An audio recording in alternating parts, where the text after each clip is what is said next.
Hello students, আমরা ভেক্টরের গুণ পড়ছিলাম। ভেক্টরের স্কেলার গুণ করা হলো। এবার ভেক্টরের ভেক্টর গুণ বা ক্রস প্রোডাক্ট আমরা পড়ব। এবার ক্রস প্রোডাক্টের নাম থেকে বোঝা যাচ্ছে দুটো ভেক্টরকে গুণ করলে যদি যদি গুণফল একটি ভেক্টর হয় তবে সেটাকে ভেক্টর প্রোডাক্ট বা ক্রস প্রোডাক্ট বলা হয়। এবার ভেক্টরের তাহলে গুণফলও একটা, যেহেতু ভেক্টর তারও একটা নির্দিষ্ট দিক থাকবে। তাহলে যদি এটা এ ভেক্টর হয় আর যদি এটা বি ভেক্টর হয়, এর তাহলে এ ক্রস বি ডাইরেকশন কোনটা হবে? এ ক্রস বি হবে এই দিকে, এ ক্রস বি এর ভেক্টর হবে দুটো ভেক্টর থেকে পরস্পরের লম্ব, ঠিক আছে? আর যদি উল্টো করি, বি ক্রস এ কোন দিকে হবে? বি ক্রস এ হবে নিচের দিকে, ঠিক আছে? তার মানে এ ক্রস বি মানে বেসিক্যালি এমন একটা ভেক্টর যেটা এ ভেক্টরের উপর লম্ব, বি ভেক্টরের উপর লম্ব। অনেকটা আমরা এরকম বলতে পারি, এটা যদি এ হয়, এটা যদি বি হয়, তাহলে এ ক্রস বি এর ভেক্টরটা কোন দিকে হবে? পরস্পরের সঙ্গে লম্ব দিকে, ঠিক আছে? মানে যেমন এক্স ওয়াই জেড অ্যাক্সিস থাকে সেরকম এক্স ওয়াই জেড অ্যাক্সিস এমন। এবার এবার এখান থেকে দুভাবে লেখা যায়, আগেরটার মতনই। আগে যেমন এ ডট বি কে লিখেছি আমরা এ বি কস থিটা, একই রকম ভাবে এ ক্রস বি এটাকে লেখা যায় এ বি মানে basically mod A mod B sine theta. ওটা ছিল কস থিটা, এটা ছিল সাইন থিটা। তো মড এ মড বি সবসময় লেখা হয় না, তাহলে লেখা হয় এ বি সাইন থিটা, ঠিক আছে? আচ্ছা, এটা আর যদি উপাংশ দিয়ে থাকে, উপাংশ দিয়ে মানে যদি এরকম থাকে, এই ভেক্টরটা ax i cap plus ay j cap plus az k cap, আর বি ভেক্টরটা bx i ক্যাপ। এটা কিন্তু b ইনটু x না, অনেকের একটা কনফিউশন হয়, b ইনটু x না, b সাবস্ক্রিপ্ট x, মানে নিচে, এটা নিচে x, নিচে এইটা x কা মানে এই কথাটা মানেটা হচ্ছে x কম্পোনেন্ট, b এর x component, b subscript y মানে b এর y component, b subscript z মানে b এর z কম্পোনেন্ট, ঠিক আছে? এবার এইটার ক্রস প্রোডাক্ট করব কি করে? a cross b, a cross b, এটা ডিটারমিনেন্টের সাহায্যে করব। ডিটারমিনেন্ট অঙ্কের আরেকটা নিয়ম, যেটা আবার ক্লাস 11 এই লাস্টের দিকে আছে, ডিটারমিনেন্ট চ্যাপ্টার, ডিটারমিনেন্ট ম্যাট্রিক্স, সেখানে আমরা পড়ব। তো বেসিক নিয়মটা আমি এখানে বলে দিচ্ছি, তাহলে আমরা বুঝে যাব। এবার যদি এরকম হয়, এই দুটোকে সাজিয়ে লিখব কি হবে? I cap J cap K cap, ঠিক আছে? এই যে ফর্মটা, এটাকে বলে ডিটারমিনেন্ট। এবার এর মধ্যে এর কম্পোনেন্ট কি কি? ax ay az, তাহলে ax এর i কম্পোনেন্ট কি? এর x i component ax, j এর সাথে আছে ay, আর k এর সাথে আছে az। বসলো এটা। একই রকম b এর সাথে, b এর জন্য বসবে bx by bz, ঠিক আছে? এই যে জিনিসটা, এটাকে বলা হয় ডিটারমিনেন্ট। এবার এটাকে ভাঙাতে হবে। ডিটারমিনেন্ট ভাঙানোর নিয়মটা কি? নিয়মটা মনে রাখতে হবে। এটাকে যখন আই কম্পোনেন্ট লিখবো, সাপোজ এটাকে ভাঙাচ্ছি এখানে, হ্যাঁ, এটাকে ভাঙাচ্ছি, তাহলে আই কম্পোনেন্ট, যখন আই কম্পোনেন্টটা লিখবো তখন এটাকে ঢেকে দেবো, এটাকে ঢেকে দেবো। এটাকে ঢেকে দিলে থাকলো কি কি? এটা আর এইটা, জে আর কে, তাহলে এইটা মাইনাস এইটা বিয়োগ এইটা মাইনাস এইটা, তাহলে এ ওয়াই bz এইটা গুণন এইটা মাইনাস az by হলো, প্লাস যে কম্পোনেন্ট, যখন এইটা যে কম্পোনেন্টটা করব তখন যে কম্পোনেন্টের যে কলামটা, সেই কলামটা ঢেকে দেবো, সেই স্তম্ভটা ঢেকে দেবো। তাহলে কি হবে? কে কম্পোনেন্ট থাকলো, তাহলে কে এর সাথে কি আছে? az into bx minus ax into bz plus K ভেক্টরটা যখন করব, কেটা ঢেকে দেবো, কে ঢাকলে থাকলো কি? i এর কম্পোনেন্ট কি? ax into by minus ay into bx। এইটা হলো গিয়ে নতুন ভেক্টর, ঠিক আছে? এখানে উদাহরণ ছাড়া থিওরিটা দেখতে একটু অসুবিধা হবে, একটা উদাহরণ দিলেই স্পষ্ট হবে ব্যাপারটা। এখানে আরেকটা কথা বলে রাখি যে এ ক্রস বি, এই যে ভেক্টরটা, এই ভেক্টরটা যদি মড নেই, মানে mod of A cross B, mod of A cross, যে কোনো ভেক্টরে মড নিতে পারি। মড নিলে কি হবে, এটা স্কয়ার প্লাস এটা স্কয়ার প্লাস এটা স্কয়ার। এখানে এইগুলো এত বড় জিনিস আসছে, কিন্তু সংখ্যা থাকলে সংখ্যাটা গুণ করে একটা সংখ্যাই দাঁড়াবে। তাহলে এ ক্রস বি যদি মড নেই তাহলে কি দাঁড়াবে, এই এ ভেক্টর আর বি ভেক্টর, এই যে ক্রস প্রোডাক্ট, এটা যদি মড নিই তাহলে এই যে প্যারালেলোগ্রাম বা সামান্তরিক, এই সামান্তরিকের আয়তনটা পাবো, ঠিক আছে। বা এটাকে যদি হাফ করে দিই তাহলে কি হবে, এই যে ত্রিভুজটা তৈরি হচ্ছে, এই ত্রিভুজের আয়তন বলছি না, ত্রিভুজের ক্ষেত্রফলটা পাবো, ঠিক আছে। তাহলে এ ক্রস বি যদি এ ভেক্টর দেওয়া থাকে, বি ভেক্টর দেওয়া থাকে, যদি বলে এ ভেক্টর বি ভেক্টর যে ত্রিভুজ গঠন করে সেই ত্রিভুজের ক্ষেত্রফল নির্ণয় করো, তাহলে এ ক্রস বি বার করে তার মড করতে হবে, তার হাফ করতে হবে। যদি বলে এ আর বি, এ ক্রস বি, যদি এ আর বি দুটি সামান্তরিকের দুটো বাহু হলে সেই সামান্তরিকের ক্ষেত্রফল নির্ণয় করো, তাহলে এ ক্রস বি ভেক্টরটা বার করতে হবে, তারপর তার মডুলাস বা মড বার করতে হবে, তাহলেই বার হয়ে যাবে হচ্ছে এ ক্রস বি। এবার এটা একটা এটা এক্সাম্পল দেখা যাক কিভাবে করা যায়। আচ্ছা, এক্সাম্পলের আগে এখানে আর কটা অনুসিদ্ধান্ত করতে হবে। অনুসিদ্ধান্ত মানে এখান থেকে কি কি আসে, যেমন যে কোনো ভেক্টরকে সেই ভেক্টর দিয়ে ক্রস প্রোডাক্ট করলে কত হবে, যে কোনো ভেক্টরকে সেই ভেক্টর দিয়ে ক্রস প্রোডাক্ট করলে 0 হবে। কেন 0 হবে প্রশ্ন। বেসিক্যালি এ ক্রস বি মানে কি, এ বি সাইন থিটা, তাহলে এটাকে কি লিখতে পারি, এ ক্রস এ মানে mod A into mod A sine, দুটো একই ভেক্টরের মধ্যে কোণ কত, 0 ডিগ্রি, তাহলে সাইন 0, সাইন 0 ভ্যালু কত 0, তাহলে এটা কত হচ্ছে 0। তাহলে যে কোনো ভেক্টরকে সেই ভেক্টর দিয়ে গুণ করলে 0 হবে। তাহলে একই রকম ভাবে যদি আই ক্রস আই করি তাহলে কত হবে 0। একই রকম ভাবে জে ক্রস জে করলে কত হবে 0। একই রকম ভাবে কে ক্রস কে করলে কত হবে 0, ঠিক আছে, এটা যেন মনে থাকে। আর তারপর দুটো লম্ব ভেক্টর যদি পরস্পর করি, দুটো লম্ব ভেক্টর করলে এইখানে থিটার জায়গায় 90 বসবে, তাহলে সেটা সেই হিসেবে বসবে। আরেকটা জিনিস মনে রাখা হোক, এই যে স্থানাঙ্ক জ্যামিতিতে আই জে কে, যদি আই ভেক্টরকে জে দিয়ে ক্রস প্রোডাক্ট করা হয় তাহলে কি বাড়াবে, কে ভেক্টর বাড়াবে। কেন, কারণ হচ্ছে এইটা যদি আই হয়, এটা যদি জে হয়, আমরা প্রথমেই বললাম যে দুটো ভেক্টরের ক্রস প্রোডাক্ট করলে এই ক্রস প্রোডাক্টের যে ভেক্টরটা সেটা ওই দুটো ভেক্টরের সাথে লম্ব হবে। তাহলে আই ভেক্টর এটা, জে ভেক্টর এটা, তাহলে আই ক্রস যে কোনটা হবে, এইটা হবে। এইটা মানে কি আবার, এটা মানে কে, তাহলে আই ক্রস জে মানে হচ্ছে কে। একই রকম জে ক্রস কে কত হবে, জে ক্রস কে হবে আই, যেটা বাকি থাকবে সেটা। যদি উল্টো করি, জে ক্রস আই মানে কিন্তু মাইনাস কে হয়ে যাবে, ঠিক আছে।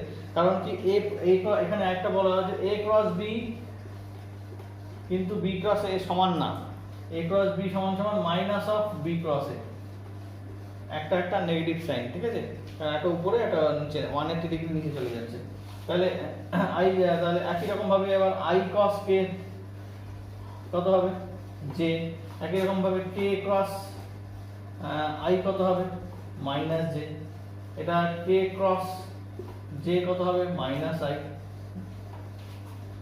এগুলো মনে রাখতে, মানে এটা একটা ডট প্রোডাক্টের উল্টো দিকে বলছি। ডট প্রোডাক্টের কি ছিল, I dot I J dot J K dot K 1, এখানে I cross I J dot J K cross K এগুলো হচ্ছে 0। আর ওখানে কি ছিল, I dot J I dot K dot J এগুলো হচ্ছে 0। কিন্তু এখানে আই ডট জে মানে 3 নম্বর ভেক্টর, মানে কেটা যেটা থাকবে না সেটা, যে আই জে কে পরপর এভাবে আই জে কে, এটা ইনটু এটা গুণ করলে এটা হবে, এটা ইনটু গুণ করলে এটা হবে, এটা ইনটু গুণ করলে এটা হবে, ঠিক আছে, এভাবে মনে রাখবো। এবার এটা একটা এক্সাম্পল করা যাক, এক্সাম্পল করলে ব্যাপারটা ক্লিয়ার হবে। সাপোজ বললাম এ আর বি এরকম দুটো ভেক্টর, একটা হচ্ছে 2i + 3j + 4k আর বি ভেক্টর হচ্ছে 3i + 4j + 5k। এই দুটো ভেক্টর দিয়ে গঠিত যে সামান্তরিক তার ক্ষেত্রফল নির্ণয় করো, ঠিক আছে। বা এই দুটো ভেক্টরের দিকে লম্ব দিকে, এই দুটো ভেক্টরের সাথে লম্ব হবে যে ভেক্টরটি তৈরি হয় সেই দিকে একক ভেক্টর নির্ণয় করো। তাহলে দুই ক্ষেত্রে আমাকে কি করতে হবে, এ ক্রস বি বার করতে হবে।